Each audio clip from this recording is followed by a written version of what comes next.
ಅಪರ್ಣಾ ಅವರ ವಿಧಿವಶ ನಿಜವಾಗ್ಲೂ ಒಂದು ಶಾಕಿಂಗ್ ನ್ಯೂಸ್. ಆಕೆಗೆ ಆರೋಗ್ಯ ಸರಿ ಇಲ್ಲ ಅನ್ನೋ ವಿಷಯ ಕೂಡ ನಂಗೆ ಖಂಡಿತವಾಗ್ಲೂ ಗೊತ್ತಿರಲಿಲ್ಲ. ಅಪರ್ಣರವ್ರನ್ನ ಮೊಟ್ಟ ಮೊದಲ ಬಾರಿಗೆ ನಾನು ನೋಡಿದ್ದು ದೂರದರ್ಶನದಲ್ಲಿ. ನಮ್ಮ ಶಾಲೆಯಿಂದ ಆಗ ಹೊಸದಾಗಿ ಪ್ರಾರಂಭ ಆಗಿದ್ದ ದೂರದರ್ಶನಕ್ಕೆ ನಮ್ಮನ್ನೆಲ್ಲರನ್ನೂ ಕರ್ಕೊಂಡು ಹೋಗಿದ್ದ ದಿನಗಳು. ಕರ್ಕೊಂಡು ಹೋದಾಗ ಅಪರ್ಣರವರು ಆಗಾಗಲೇ ಸಿನಿಮಾ ನಟಿಯಾಗಿದ್ದರು. ನಮಗೆ ಒಂದು ರೀತಿಯಾಗಿ ನ್ಯೂಸ್ ಹೇಗೆ ಓದ್ತಾರೆ ಅದನ್ನೆಲ್ಲ ನ್ಯೂಸ್ ರೂಮ್ಗೆಲ್ಲ ಕರ್ಕೊಂಡು ಹೋಗಿದ್ರು. ನನಗೆ ನೆನಪಿದೆ, ನನ್ನ ಜೊತೆಗೆ ಆಗ ಬಾಲನಟ ಆಗಿದ್ದ ಶ್ರೀನಾಥ್ ಅಂಕಲ್ ಮಗ ರೋಹಿತ್ ನನ್ನ ಜೊತೆ ಇದ್ದ. ಬಹುಶಃ ಅವನು ನೆನೆಸ್ಕೊಳ್ತಾನೆ ಅನಿಸುತ್ತೆ. ಅವನು ನಾವೆಲ್ಲ ಆಕೆಯನ್ನು ನ್ಯೂಸ್ ಓದ್ಬೇಕಾದ್ರೆ ಒಂದು ರೀತಿಯಾಗಿ ಪೂರ್ವಕವಾಗಿ ಮತ್ತು ಆಶ್ಚರ್ಯವಾಗಿ ಹೊಸದಾಗಿ ದೂರದರ್ಶನ ಆರಂಭ ಆಗಿದ್ದ ದಿನಗಳಲ್ಲಿ ನಾವು ಬೆರಗುಗಣ್ಣಗಳಲ್ಲಿ ನೋಡಿದ್ದ ನೆನಪುಗಳು. ಅದಾದಮೇಲೆ ಆಕೆ ಜೊತೆ ನಾನು ಯಾವುದೂ ಸಿನಿಮಾಗಳಲ್ಲಿ ಕೆಲಸ ಮಾಡಲಿಲ್ಲ. ಆದರೆ ಮಜಾ ಟಾಕೀಸಲ್ಲಿ ಹಲವಾರು ಬಾರಿ ಮತ್ತು ತುಂಬ ಕಾರ್ಯಕ್ರಮಗಳಲ್ಲಿ ನಿರೂಪಕಿಯಾಗಿ ತುಂಬ ಕಾರ್ಯಕ್ರಮಗಳಲ್ಲಿ ಆಕೆಯನ್ನು ಭೇಟಿ ಮಾಡಿದ್ದೀನಿ.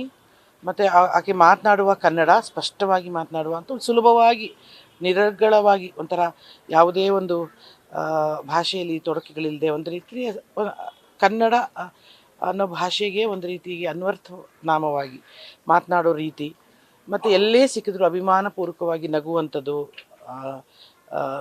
ಒಬ್ಬ ಸ್ನೇಹಿತೆಯಾಗಿ ಅಪ್ಪಿಕೊಳ್ಳುವಂಥದ್ದು, ಇದೆಲ್ಲವನ್ನು ನಾನು ಆಕೆಯಲ್ಲಿ ನೋಡಿದ್ದೇನೆ. ಅಂದರೆ ನಾನು ಯಾವಾಗಲೂ ಹೇಳ್ತಿದ್ದೆ, ನಿಮ್ಮನ್ನು ನಾನು ತುಂಬ ಆಶ್ಚರ್ಯದಿಂದ ನೋಡ್ತಿದ್ದೆ, ಒಂಥರ ಖುಷಿಯಿಂದ ನೋಡ್ತಿದ್ದೆ. ನೀನು ನ್ಯೂಸ್ ಓದ್ಬೇಕಾರೆ ಹಾಗೆಲ್ಲ ಈಗ ನೋಡಿದ್ದೀನಿ ಅಂತೆಲ್ಲ ಹೇಳಿ ಅವಳು ಯಾವಾಗಲೂ ಒಂದು ನಗು ನಗ್ತಾಯಿದ್ಲು. ಬಟ್ ಅವ್ರ ಯಜಮಾನ್ರಿಗೆ ಈಗಲೂ ಕೇಳಿದೆ, ನನ್ನನ್ನು ಹುಷಾರಿಲ್ಲ ಅಂತನಾದರೂ ಒಂದು ದಿವಸ ಕರಿಬೇಕಿತ್ತು, ನಾನು ಅವಳನ್ನ ನೋಡಬೇಕಿತ್ತು ಅಂತ ಹೇಳಿದೆ.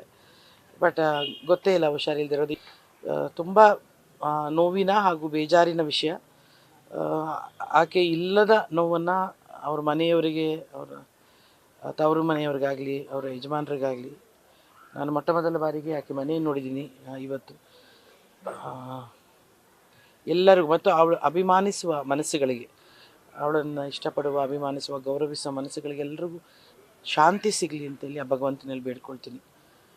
ಮತ್ತೊಮ್ಮೆ ನಿಮಗೆಲ್ಲರಿಗೂ ಕೂಡ ವಂದನೆಗಳನ್ನ ತಿಳಿಸ್ತೇನೆ. ಯಾಕೆಂದರೆ ಯಾವುದೇ ಕಲಾವಿದರು ಯಾರೇ ಹೋದರೂ ಕೂಡ ನಿಮ್ಮ ಪತ್ರಕರ್ತರು ಮತ್ತು ಮಾಧ್ಯಮದವರು ನಿಂತು ನಾವು ನಿಮ್ಮ ಜೊತೆ ಇದ್ದೇವೆ ಅಂತ ತೋರಿಸ್ತೀರಿ. ತುಂಬ ತುಂಬ ಧನ್ಯವಾದಗಳು ನಿಮಗೆಲ್ಲರಿಗೂ. ನಮಸ್ಕಾರ. ನ್ಯೂಸ್ ಫಸ್ಟ್ ನಿರ್ಭೀತಿಯಿಂದ ನಿಮ್ಮ ಪರವಾಗಿ.